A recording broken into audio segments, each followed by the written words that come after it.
마이머플러. 안녕하세요. 마이머플러TV입니다.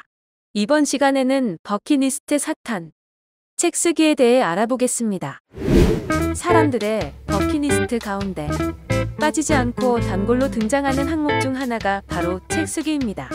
평소 책을 읽다 보면 언젠가 나도 책 한 권을 남기고 싶은 생각이 들고는 하는데요. 책을 쓰고 싶은 이유도 여러 가지가 있습니다. 본인이 겪었던 인생 스토리를 가족, 친구, 그리고 주변 사람들에게 남기고 싶은 이유, 책을 통해 본인의 전문성을 인정받고 싶은 이유 등 다양한 목적으로 책 쓰기를 원합니다. 새로운 일을 시작하고 배운다는 것은 설렘과 두려움을 동반합니다. 나만의 책을 출간한다는 기대감 뒤로 막상 글을 쓰고 싶어도 어떻게 시작해야 할지 모르는 경우가 많습니다. 또한 글쓰기는 잘 써야 한다는 강박관념과 귀찮음으로 다음으로 미루기 십상입니다. 본인이 하고 싶은 이야기의 주제와 글을 읽을 독자의 대상을 정해야 합니다. 원고 작성은 본인만 읽는 일기장에 쓰는 글이 아닙니다. 다른 사람이 보기 위해 글을 쓰는 것을 염두에 두고 원고를 작성해야 합니다. 본인이 생각했을 때 가장 잘 알고 있고 재미를 느끼는 분야의 테마를 선정하는 것이 좋습니다. 테마를 잘못 선정하면 글을 쓰는 도중 심한 스트레스를 느껴 중도에 포기할 수 있습니다. 어떤 종류의 글을 쓸지, 테마를 정했다면 원고의 뼈대를 이루는 목차에 신경 써야 합니다.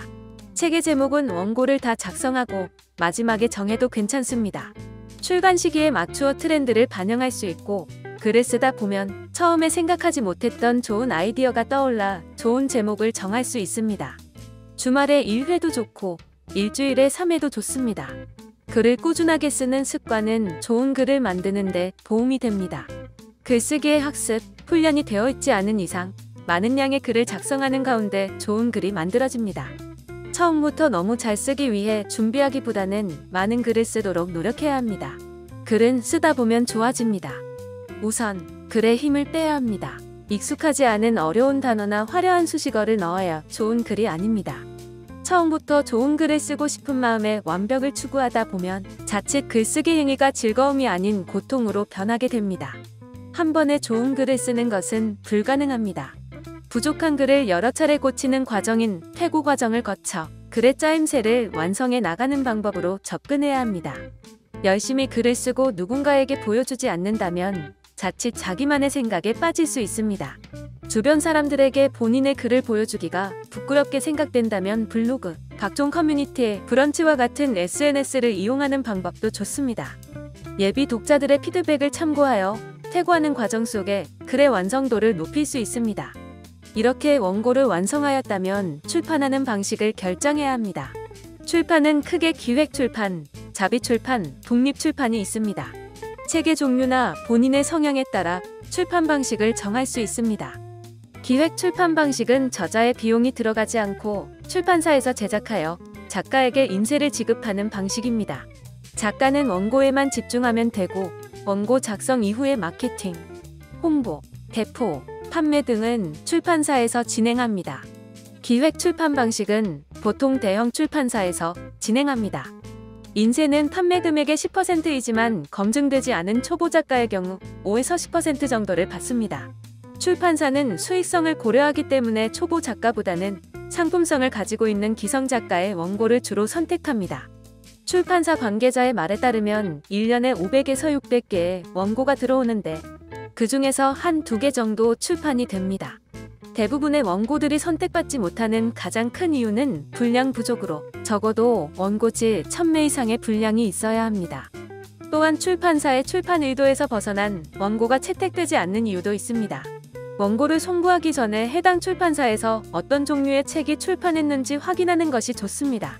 예를 들어 자기계발서를 주로 출판하는 출판사에 추리소설 원고를 보내면 출판으로 이어질 확률이 매우 적습니다.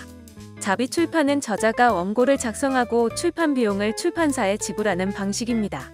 기획출판에 비해 책이 확실하게 출판되는 장점이 있습니다. 그리고 판권도 비용을 낸 저자가 갖지만 홍보 및 마케팅을 출판사에서 적극적으로 하지 않습니다.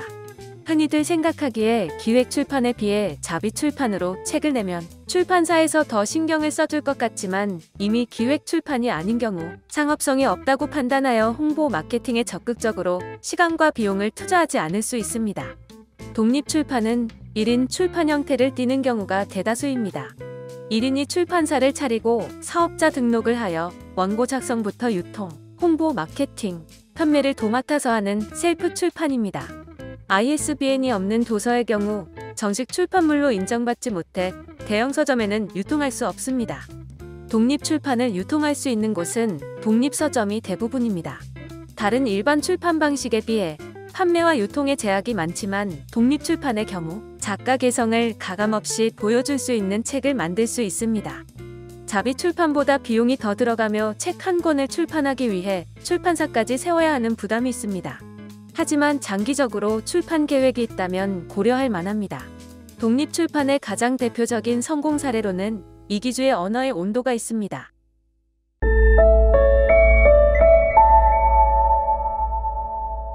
다음 시간에는 버킷리스트 5탄 수영 배우기에 대해 알아보겠습니다.